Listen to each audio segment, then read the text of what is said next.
Et si choisir ton futur métier était un voyage fun et interactif? Découvre le livre Mission Orientation, l'aventure en 10 étapes pour trouver ta voie et réussir ton choix métier formation. Vous êtes élève, étudiant, parent, enseignant, éducateur.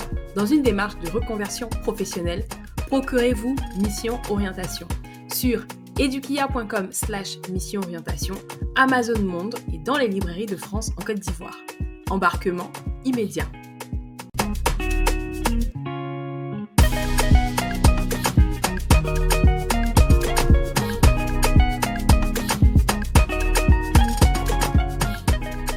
Bienvenue sur edukia.com, la plateforme qui est dédiée aux études supérieures et à l'orientation pour la jeunesse africaine. Je m'appelle Ina et sur cette chaîne, j'ai le plaisir de partager avec vous des ressources, mais aussi des clés qui vont vous permettre de préparer au mieux votre avenir professionnel. Alors, n'hésitez pas à vous abonner à la chaîne, à liker et surtout à partager les contenus. Aujourd'hui, on se retrouve pour un Zoom métier et on a le plaisir d'avoir avec nous Christina, qui va nous parler de son métier de rédactrice web, de son parcours et comment on fait pour en arriver là. Donc, je me tourne vers toi, Christina. Merci beaucoup d'être avec nous aujourd'hui, d'avoir accepté avec un gros sourire de nous parler de ton métier. L'idée aussi, c'est que ça fait partie des métiers, on va dire, du digital, du numérique, globalement. Et je sais qu'il y a de plus en plus de jeunes qui sont intéressés par ces métiers, donc ça tombe à point nommé. Donc, je vais te demander de te présenter pour les internautes, s'il te plaît. D'accord. Alors, bonjour, je suis Christina Ina, je suis rédactrice web. J'écris pour des agences qui ont besoin de personnes pour écrire. Je suis aussi présidente d'une association pour la promotion de la lecture et je suis une apprentie écrivaine qui a écrit déjà des nouvelles. Ok. Moi, la question que j'ai envie de te poser déjà de base, c'est depuis quand tu écris? Bon, je vais peut-être en rentrant dans l'adolescence parce que je suis quelqu'un qui lit beaucoup. Et avant un moment, je me suis rendu compte que j'avais aussi des choses à dire. J'ai trouvé intéressant de pouvoir utiliser l'écriture pour pouvoir m'exprimer. Donc, je pense que j'ai dans 12-13 ans. En 12-13 ans. Ok, donc, depuis ça fait quand même plus de 10 ans. Ok, voilà. Ok, enfin, c'était aussi l'idée de mettre en valeur, on va dire, quelque chose que tu fais depuis quand même longtemps. Et je sais que souvent, les gens qui écrivent, contrairement à moi, ils disent qu'ils écrivent depuis longtemps. Donc, voilà, il y a quand même aussi ce côté où on a toujours voulu un peu s'amuser avec le papier, on va dire ça comme ça, et puis les mots, et puis les mettre en mouvement ou en chanson sur du papier. Donc, maintenant, je voudrais savoir, qu'est-ce qu'on est rédactrice web? Après, on va revenir à ta formation. Mais quand on est rédactrice web, qu'est-ce qu'on fait? C'est quoi les principales missions? Ok. Alors, les principales missions, c'est que le client te contacte ou bien l'agence dans laquelle tu travailles te demande d'écrire en fait pour la plateforme, pour notre plateforme, ça peut être un site web.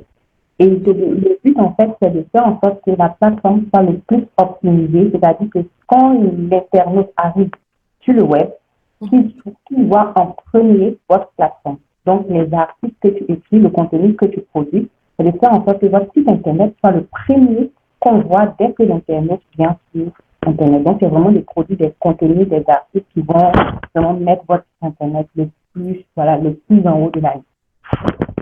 Ok, d'accord. Et c'est bien que tu mentionnes ça parce que là, on entend qu'au-delà d'une dimension purement écriture, il y a aussi la dimension, un peu ce que appellent SEO, SEA, enfin Search Engine Optimization.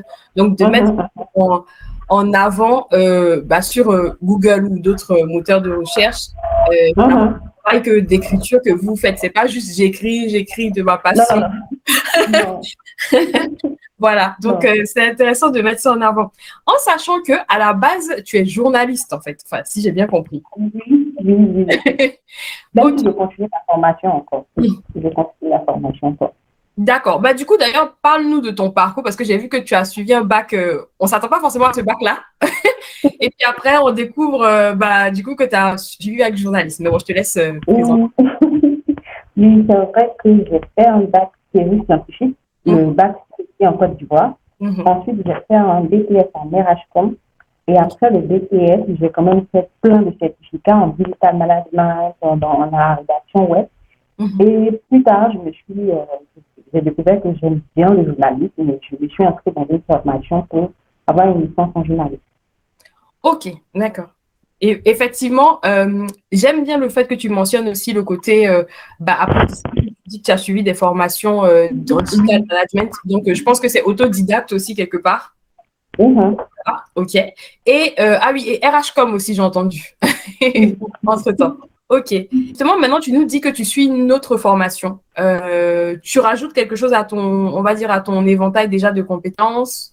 C'est vrai que j'aime bien ce que je fais, j'aime bien ce que j'écris, etc. Mais je pense qu'il faut quand même aller vers le professionnalisme. Parce que les entreprises de plus en plus demandent, oui, vous êtes autodidacte, vous aimez bien le film, mais qu'est-ce qui trouve derrière? Et je me suis dit que c'est très intéressant que j'ajoute encore un diplôme de journaliste pour encore plus consolider ce que je fais déjà. Ok, d'accord. Et justement, ça passe aussi par un portfolio quelque part. Il faut montrer comme tu as dit, enfin, comme tu as dit, Exactement. tu sais faire. Ok. Exactement, c'est un portfolio. C'est très important parce que le client ou l'agence, en fait, qui souhaiterait travailler avec toi, va bien entendu demander à voir ce que tu sais faire déjà, ce que tu as déjà fait. Donc, c'est intéressant d'avoir un portfolio que tu construis avec les liens vers les textes que tu as déjà écrits, les contenus que tu as déjà produits, les sites lesquels tu as déjà écrit, avec même qui tu as déjà travaillé, parce que ça te donne encore plus de crédibilité, de reconnaissance aussi pour ce que tu fais. Exactement. Voilà. Et c'est peut-être comme ça aussi que moi, je suis rentrée en contact avec toi parce que j'ai vu, je pense, que voilà, donc comme quoi. Et c'est aussi intéressant d'avoir des plateformes où tu écris. Si tu as un blog, c'est intéressant. Si tu as un site internet, c'est intéressant. Et ça permet aux clients déjà d'aller voir comment toi-même tu gères déjà ta plateforme déjà. D'accord, ok. Donc, il y a un peu le côté conseil de blog quelque part, ou en tout cas d'avoir un endroit ou de même d'être invité sur d'autres plateformes web et de poster comme ça, il y a ton nom aussi en bas. Ok. Oui, c'est important. Ok. Alors, maintenant, justement, ça me fait faire une transition vers un conseil à apporter aux jeunes ou aux gens qui vont regarder, en tout cas, c'est de se constituer justement ce portfolio, de ne pas attendre. Ne pas compter sur la formation en communication, on va dire globalement, ou en journalisme. Parce que quelque part, l'idée, c'est d'être repéré pour ce que tu fais. Ok. Alors, quelles sont selon toi les qualités et puis les compétences qui sont nécessaires pour faire ce métier? Alors, en termes de qualité, j'ai dit la patience. La patience, c'est évident. Parce qu'il faut être beaucoup patient. De même que le client, l'agence, en fait, a contacté pour écrire, il y a toutes les agences, tous les clients aussi ont des rédacteurs web et tout le monde fait le même travail et tout le monde cherche à avoir son site internet en premier. Donc, il y a tout le monde qui travaille derrière et il faut vraiment de la patience, en fait, pour que le site internet tout doucement monte jusqu'à ce qu'il soit tout en haut de la liste. Donc, il faut être patient et persévérant. En termes de compétences, je pense qu'il faut quand même avoir un certain bagage en termes de littérature, de culture générale, et puis maîtriser quand même la langue dans laquelle on écrit, parce que c'est très important.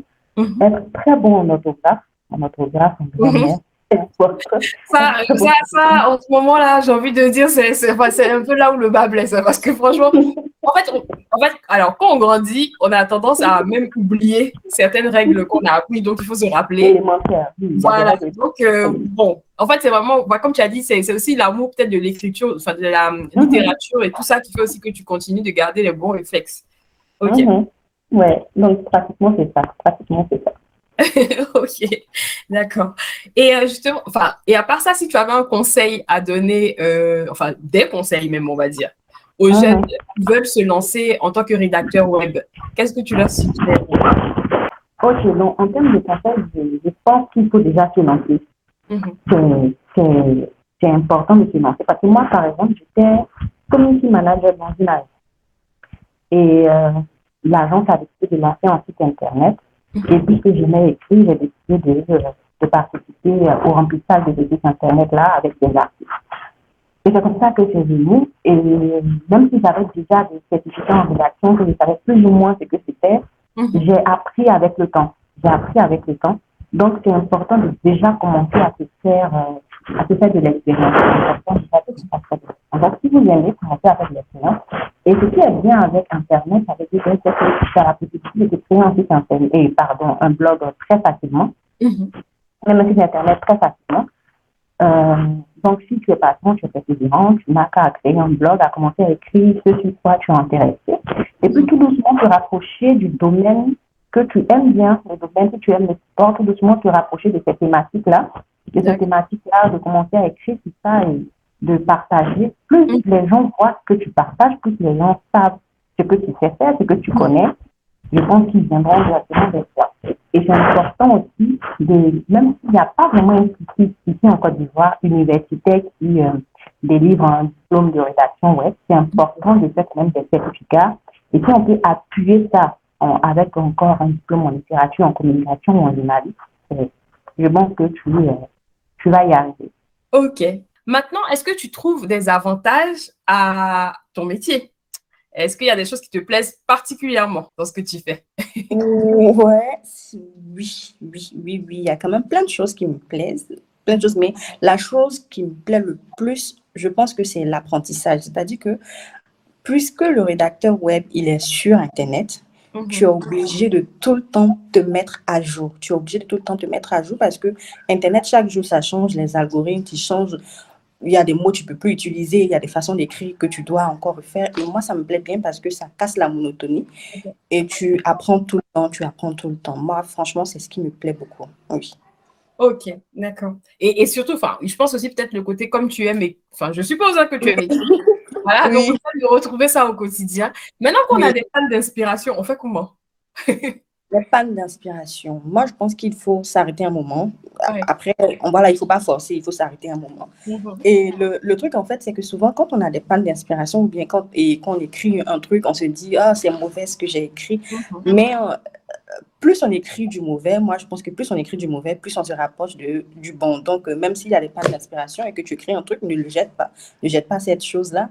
Garde les écrits là et plus tard, tu te poses un peu, tu te laisses respirer, tu changes d'environnement, même si c'est possible. Et puis, tu reviens et tu vas voir que ça va un peu mieux. Oui, et c'est pour ça que je pense que tu as parlé aussi de persévérance. C'est, voilà, des fois on a la page blanche, comme ils disent, et puis après, ça peut revenir avec même de meilleures idées, hein, quelque part.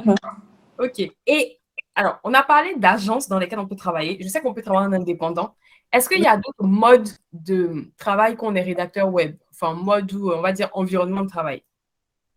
Environnement de travail, je ne comprends pas trop. Alors, en fait, on a parlé du fait qu'on peut travailler en agence. Enfin, de ce qu'on on peut travailler aussi à son compte. Oui, en freelance, oui. Voilà, en freelance, exactement. Est-ce qu'il y a d'autres modalités ou non, c'est vraiment les deux majeures que tu vois?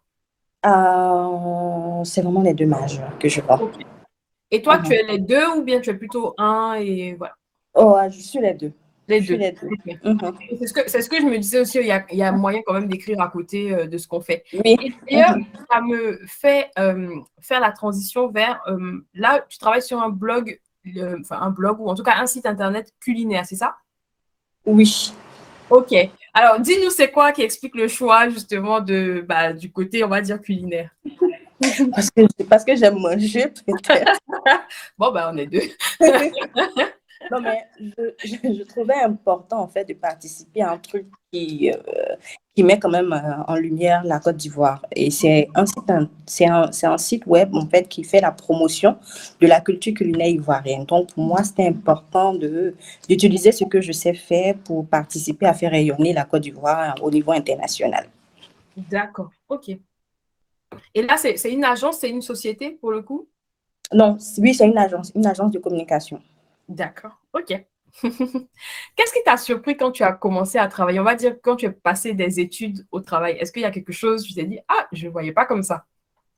Pas surprise, mais en fait, je pensais pas aller dans l'écriture. puisque j'ai fait un bac un peu série scientifique et j'ai fait un bac série scientifique et que enfant en fait je me voyais totalement dans un autre truc et quand j'ai commencé en fait je me suis dit ah bien tiens ça me plaît bien c'est intéressant et ça me rapporte en tout cas assez pour vivre donc j'ai beaucoup aimé en tout cas donc pas vraiment trop surprise mais je crois que ça m'a fait un peu tic parce que c'est pas ce que je voulais quand j'étais enfant. Quand tu étais enfant, tu voulais quoi? Je voulais devenir banquière. Ah, pourquoi? Pour de l'argent. Bon, comme quoi, choisir uniquement pour de l'argent, c'est pas la seule motivation, enfin, qui rentre en compte. Voilà, il y a plein d'autres choses qui vont rentrer en compte, quoi.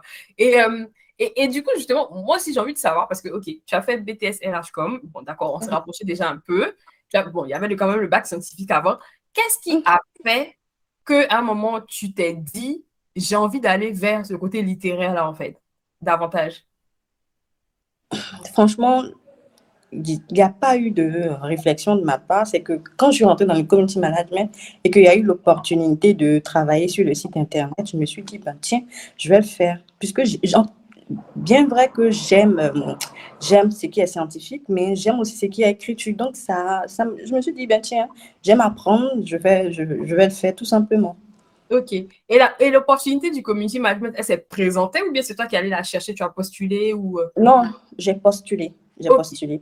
d'accord. J'ai postulé. Ok, d'accord. Et c'est ça aussi, entre guillemets, un peu l'avantage avec les, on va dire, nouveaux métiers, même si voilà, c'est que, ben, en fait, peut-être que c'est ouvert plus aux gens, on va dire, qui sont passionnés. C'est comme on Oui. avait fait une interview sur le métier de graphiste.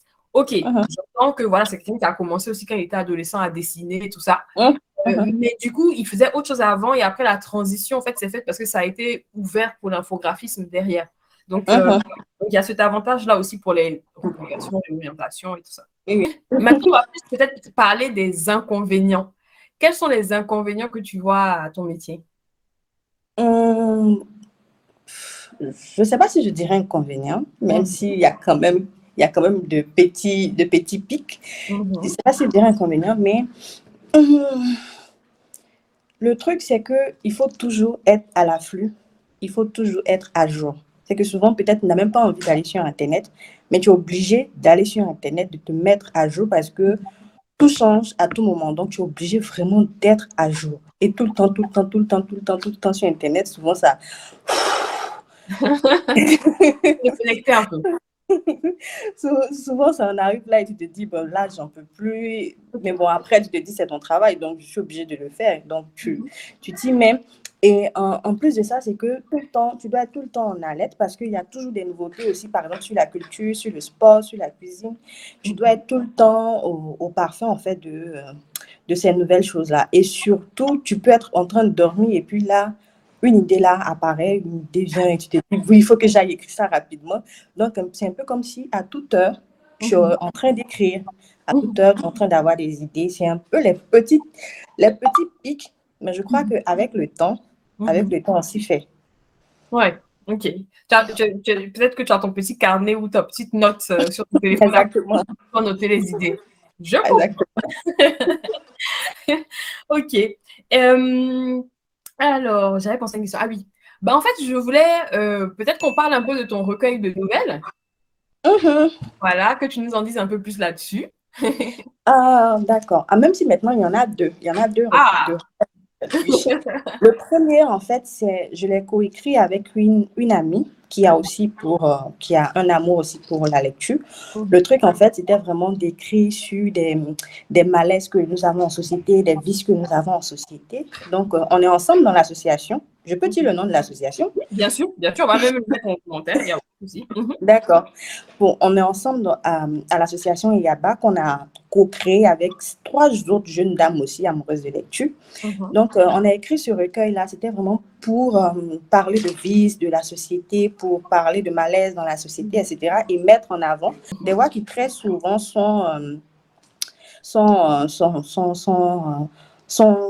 sont pas entendues, des voix qui ne sont pas entendues. Donc, on a décidé d'écrire ce recueil de poèmes, de nouvelles-là. Et ensuite, récemment, en 2021, on a décidé de faire un autre recueil de nouvelles, mais cette fois-ci, on a réuni 20 jeunes dames qui ont écrit un bout de leur vie à Mhm. partager avec une petite fille, avec une jeune fille, et surtout permettre à ces jeunes filles-là de pouvoir avoir un recueil qui pourra les conduire, leur donner des conseils et surtout leur amener à comprendre que ce qu'elles vivent, pas seulement qu'elles, Oui. c'est pas seulement qu'elles. Mhm. C'est sur quel thème, par exemple? Alors, le recueil de nouvelles que j'ai coécrit avec mon ami, il y a par exemple l'immigration clandestine, il Mhm. y a le divorce, Ok. il y a l'alcoolisme. C'est Mhm. vraiment ces thèmes-là. Maintenant, le deuxième recueil où nous avons réuni 20 jeunes dames, c'est un recueil qui parle par exemple de grossesse, qui Ok. parle de la parentalité, de comment les dames, en fait, elles arrivent à allier le côté professionnel, le côté parent. Il y a le leadership féminin. Ok. Ok. Enfin, c'est très diversifié pour le coup. Oui, c'est très diversifié. En plus de ce sur quoi tu écris déjà, donc franchement top. Et on peut se le procurer où? Alors, principalement, c'est l'association qui se charge de faire, Ok. parce ils sont gratuits. Donc, c'est l'association qui se charge de vraiment les donner. Quand on fait, par exemple, des ateliers d'écriture, c'est Mhm. à ces ateliers-là qu'on les distribue.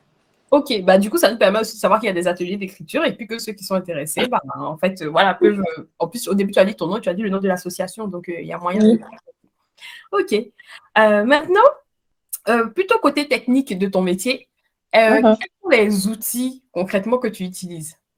Alors, les principaux outils que j'utilise, il y a le téléphone portable, il y a Ouais, l'ordinateur. Le téléphone d'accord. portable et l'ordinateur pour être toujours sur Internet, en tout cas. Donc, il y a aussi la fibre Internet. Il faut toujours avoir de l'Internet puisqu'on Mhm. on écrit pour des supports numériques. Donc, c'est principalement ces deux-là. Et pour accompagner, il y a le dictionnaire. J'allais dire ça, j'allais le nier. Il y a le Et même peut-être dictionnaire. des correcteurs en ligne, je ne sais pas, ce genre de choses. Il y a le dictionnaire. Il y Ouais. a le dictionnaire aussi des synonymes. Mhm. Parce qu'il faut quand même dire peut-être la même chose plusieurs fois, mais il ne faut pas le dire de la même façon. Tout à Voilà, fait. donc il y a le dictionnaire des synonymes et si on a la table de conjugaison, pourquoi Mhm. pas? Table de conjugaison et si on a aussi des, des documents, par exemple, sur l'orthographe ou la Mhm. grammaire, c'est intéressant d'avoir ça. Ok. Et est-ce que ton métier inclut aussi le fait de parler anglais? Est-ce que toi, c'est une compétence que tu as ajoutée ou non? Tu es vraiment francophone? Euh, pour l'instant, je suis vraiment francophone, même si j'apprends, mais pour l'instant, je suis vraiment francophone. Ok. Pour Et, l'instant, c'est vraiment... et de ce que j'ai cru comprendre dans ce métier-là, on peut aussi décrocher des contrats peut-être avec enfin, des pays, d'autres pays ou d'autres personnes. Mhm, mhm, mhm, C'est pas mhm. que je travaille en Côte d'Ivoire, donc je Non, suis. non, Voilà, ok. non, non, non, non, tu pourrais même écrire pour quelqu'un qui est en Afrique du Sud, qui est en Mhm. Suisse, tu pourrais écrire pour plusieurs personnes. Et Ok. ce qui est intéressant aussi avec ce métier-là, c'est qu'en faisant, par exemple, des recherches sur Internet, tu vas te rendre compte qu'il y a plein de plateformes qui recherchent des rédacteurs pour écrire, voilà, pour écrire, quoi. Donc, Ok. si tu es intéressé et que tu penses pouvoir le faire, tu peux rajouter d'autres plateformes. Et c'est intéressant, du coup, en termes de débouchés, quand même, de savoir qu'il y a ce côté un peu international. Super. Oui, c'est Et intéressant. alors, tu dirais que c'est plutôt sédentaire ou c'est nomade ce travail? On a une Euh, idée, hein, mais je te laisse. C'est bon, c'est plutôt nomade, hein, plutôt nomade. C'est plutôt nomade parce que souvent on a besoin de changer d'environnement pour pouvoir. J'aurais dit le contraire. D'accord, ok, ok. Oh, ok. Donc, toi, en fait, changer d'environnement, enfin, d'espace, on va dire, pour pouvoir écrire. Oui, changer d'espace souvent pour pouvoir m'inspirer. Par exemple, si j'écris sur la culture, ça serait intéressant, par exemple, que je fasse un tour peut-être un peu plus dans les marchés, ce genre de trucs-là. Si j'écris sur le sport, en allant dans l'environnement, en fait, je me plonge complètement dans cet environnement-là. Ah, Mais c'est c'est vrai qu'on a aussi ouais. On a aussi besoin de moments où tu te poses en fait pour pouvoir vraiment écrire tout ce que tu as emmagasiné. Mhm. Ok. Et alors, tu travailles seul ou en équipe? C'est tout un processus. Je, Mhm. au début, en fait, je suis en équipe où ensemble on détermine par exemple les thèmes, la ligne éditoriale, etc. On est en équipe. Ensuite, je me retire où j'écris seul. Et après, il y a une relecture pour pouvoir quand même avoir d'autres idées, d'autres suggestions, etc. Donc, c'est vraiment un processus où il y a des moments où je suis en équipe et puis il y a des moments où je suis toute seule. Ok, d'accord. Parce que c'est vrai que moi, je pensais à que ce soit d'abord individuel, hein, et peut-être après, c'est les relectures et consorts, mais je ne voyais pas effectivement ce côté peut-être transverse où il y a différentes personnes qui peuvent être dans le process d'écriture. Ok. Alors, maintenant, la question des salaires. Quand je débute, par exemple, dans une agence, qu'est-ce que, voilà, à l'entretien, on peut me demander hein, quelles sont mes prétentions salariales. Qu'est-ce que je peux dire? Je pense que là, c'est individuel et c'est surtout par rapport à la boîte qui te prend. Parce que si c'est une grande boîte, c'est vrai que ils vont te proposer un gros salaire. Tu sais que tu peux demander un gros salaire. Mais si c'est une petite boîte, tu sais quand même que tu dois peut-être tu dois un peu revoir voilà, à la baisse en fait le salaire que tu demandes. Mais je pense que c'est fonction de tes compétences, de tes capacités et surtout de ton expérience et aussi de ton nom. Si ton nom a quand même un certain poids, ben, tu l'utilises en fait pour avoir plus. Donc, je pense que c'est vraiment individuel et c'est fonction de tellement c'est fonction de tellement de paramètres que voilà, on peut pas donner un prix exact, mais quand même, si tu sais te vendre, tu vas bien gagner ta vie en tout cas. Parce que, en fait, il y a le côté où je vends des choses comme ils disent les journalistes, à la pige, si j'ai bien compris. Oui. Voilà. Et puis, il y a le côté où je travaille dans une entreprise, donc j'ai un salaire, normalement. Et du coup, parce que quand même, je me dis, il y a un minimum plancher, tu vois. Enfin, au-dessus, quand même, tu vas dire, non, c'est bon. Voilà. Enfin, ou en tout cas, tu ne seras pas aussi motivé que si c'est un salaire correct. Enfin, par exemple, pour toi, ce plancher-là, quand je débute, ce serait quoi en agence? En agence, je crois qu'il y a quand même un intervalle, peut-être l'intervalle de 250-300. 250-300, c'est quand même vraiment le minimum. Parce que si c'est vraiment une agence où tu vas t'asseoir, où tu vas faire le travail, c'est vraiment le minimum que tu puisses demander. Parce que déjà, le rédacteur web, si à côté, tu écris pour d'autres plateformes qui quand même peut-être vont te payer pour une seule page, vont te payer 10 000 francs la page, imagine si tu fais 2 pages par jour sur le mois, tu vois que ça te rapporte un peu plus, quoi. Donc, je crois que c'est le minimum qui est là. D'accord. OK. Et en termes d'horaire de travail, bon, là, tu pourras peut-être parler des agences parce qu'en indépendant, on sait qu'on peut, voilà, Oui. Mais en agence, justement, c'est quoi les horaires s'il y en a? Et puis, bon, est-ce que ça déborde aussi après sur le personnel? Voilà. Après, je crois que le timing, l'horaire, c'est 8 heures pour toutes les entreprises. Donc, principalement, c'est 8 heures, 9 heures de temps par jour.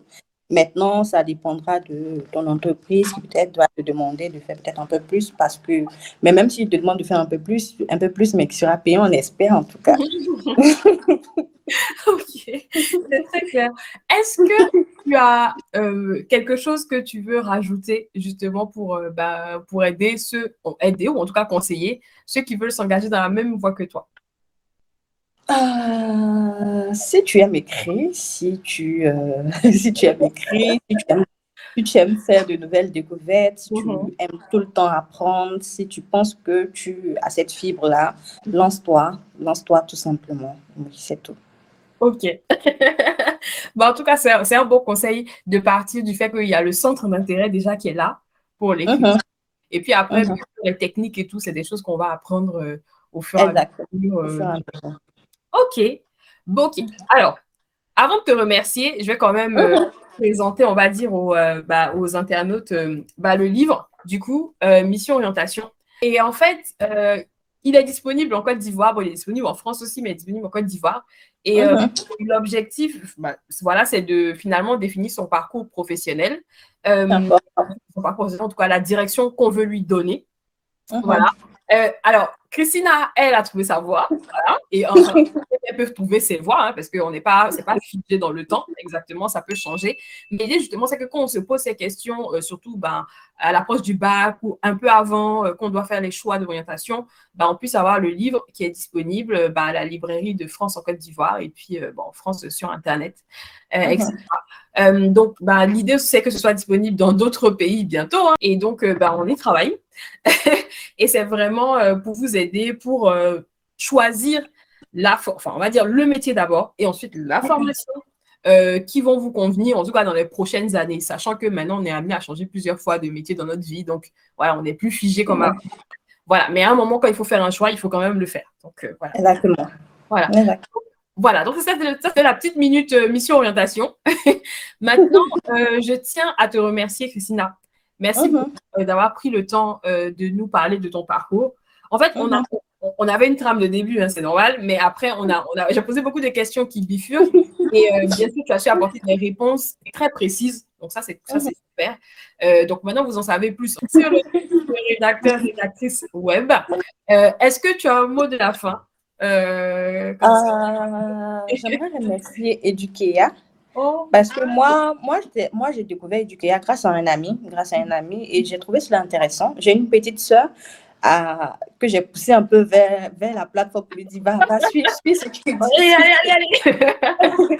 Parce que chaque année, elle change de métier. Chaque année, je vais devenir pédiatre. L'année prochaine, je serai interprète. L'année prochaine, je serai docteur, je serai médecin.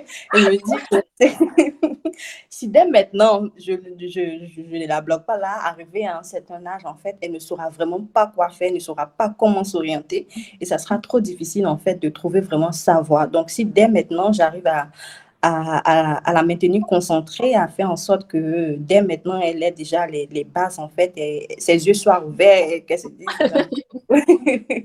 j'ai une plateforme où je peux quand même aller découvrir, en fait, divers métiers et puis, pourquoi pas, trouver ma voie. Donc, c'est vraiment une très belle idée. Moi, je trouve, en tout cas, surtout pour nos jeunes collégiens, ça aurait été intéressant que nous ayons ça parce que moi, finalement, je n'ai pas fait ce que je voulais faire, même si peut-être qu'après, je peux toujours le faire, mais ça aurait été intéressant que nous aussi, nous ayons ça. Donc, c'est vraiment une très belle idée que j'encourage. Et puis, merci beaucoup.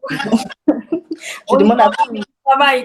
Justement, c'est grâce à toi aussi et à vous, on va dire, toutes les personnes que j'ai interviewées, parce que finalement, c'est vous qui donnez le contenu, c'est vous qui parlez, qui dites la réalité, on va dire, des métiers aux élèves, aux étudiants et plus. Vraiment, merci. Oui, non, je t'en prie. Ok, donc en fait, moi, ce que je vais vous inviter à faire maintenant, c'est que on a eu une interview, moi je trouve top, et je tiens à remercier Christina. Et du coup, si vous aussi, bien sûr, vous avez non seulement aimé la vidéo, mais aussi que le métier vous parle ou parlera des personnes de votre entourage, n'hésitez surtout pas à partager, à faire connaître aussi ce métier de rédacteur web là et à le vulgariser. Peut-être comme ça, susciter des vocations, en tout cas, nous, on l'espère. Donc, je vous souhaite une bonne journée et puis je vous dis à très bientôt sur eduquia.com.